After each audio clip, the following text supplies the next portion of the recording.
Good morning, welcome back to the channel Awesome Learning. As in the previous video, children, we were discussing some abiotic factors and we had already discussed temperature and water. Light was little bit started in the previous video. We will continue with the abiotic factor light in this video also. Now children, as I told you in the previous video, we had done little bit about light. Light is a very important factor because photosynthesis directly depends upon light. Okay, so plant needs sunlight for photosynthesis. Small forest plants like herbs and shrubs are adapted to photosynthesize optimally under very low light because they are overshadowed by tall canopied trees. Now because the herbs and shrubs are smaller in length, so they are actually, you can say, shadowed by trees. Okay, because the trees are long, the canopy trees are very long, very high, so the shrubs and herbs are lying just below them. So the light that was supposed to come to these herbs and shrubs will be obstructed by the tall trees or the canopy trees. So herbs and shrubs are adapted to such kind of environment. That means they know that they won't be getting very high intensity of light, but doesn't matter, they are adapted to such type of environment and hence they can photosynthesize in a very low light intensity. Then many plants depend on sunlight for photoperiodism. Now what is photoperiodism, children? The flowering. That means in these plants, flowering, the process of flowering will take place according to the light period. Like there are certain plants who need longer days for flowering, but there are certain plants which require longer nights for flowering. Now you have always heard about Raat ki Rani. Raat ki Rani क्यों बोलते हैं? Because it actually blossoms or it flowers in the night time. So this is what is photoperiodism, right?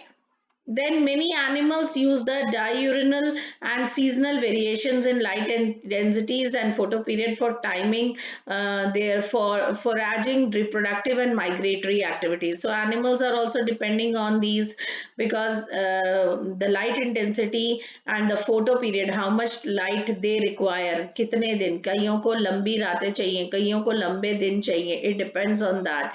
For aging, मतलब for growing, for their growth and the reproductive activities, and also they use this for migration. You have seen Siberian crane always changing, coming from Siberia to India. Why do they migrate? Because of the light intensity and the photo period and the temperature difference, right?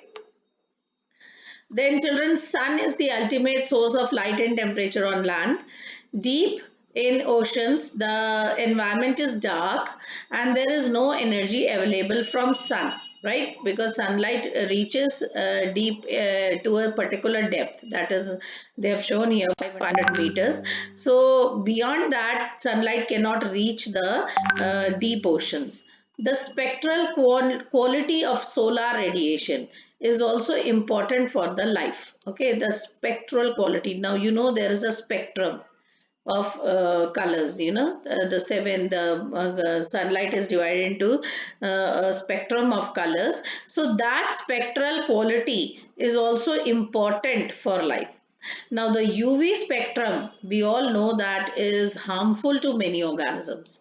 Not all colors, color components of the visible spectrum are available for the marine plants. So this is our visible spectrum. So we will not expect that all the visible part of the spectrum can be used by the marine plants because they cannot reach to the depth, that is the deeper part of the oceans, right? Then here children, the next abiotic factor is soil. The nature and properties of soil is differed due to the climate, weathering process. That is how the soil is formed. You know now the soil is formed due to the weathering of rocks. So what is the process? you have studied in your junior classes that there are rocks like igneous, metamorphic, sedimentary. So how has the process been followed? How the soil has been formed? Then the sedimentation and method of soil development. All these factors are very much responsible, which give a particular property and nature to the soil. Soil composition, how is the what is the composition of soil? क्या clay है, क्या Lumi है, क्या silt ज़्यादा है, humus ज़्यादा है? What is the composition? Then what is the grain size? Soil का जो ग्रेन का साइज है वो क्या है? What is the aggregation? क्या वो इकट्ठा, हम उसको अगर मुट्ठी में बंद करें और अगर हम उसे स्क्वीज करें तो वो एग्रीगेट होता है नहीं होता है? डिटर्मिनिंग द पर्कोलेशन, फिर क्या पर्कोलेशन ऑफ वाटर है या वाटर होल्ड करके रखती है soil? All these things are important when we are going to study about soil in the plants and animals. Okay, how soil affects plants and animals. Now these characteristics and parameters like pH of soil, mineral composition, topography, that is the layers of soil. Topsoil we always have read about is the most fertile part of the soil. Determine the vegetation. They will decide what type of vegetation, what type of plants will grow here, and what type of animals will live in this area. In aquatic environment, the sediment characteristics determine the type of benthic animals. Okay, aquatic animals, in aquatic environment also, there is a base in the ocean, right? Ocean will also have a base. So what type of sediment characters हैं? जैसे आपने पढ़ा हो कि जहाँ पर बहुत सारे कोरल्स हैं तो वहाँ कोरल रीफ्स हैं. सेडिमेंट जो होगा, जो बेस होगा ओशन का, that will be full of corals or calcium or whatever content, जो भी characteristics है, and such उसी के ऊपर डिपेंड करते हुए वहाँ पर animals रहेंगे. So they are called benthic animals. So children, these were all the abiotic factors. Now we have to study here the responses to abiotic factors. Organisms maintain a constant internal environment and we call it as homeostasis. You must have studied, we all did it in class 11.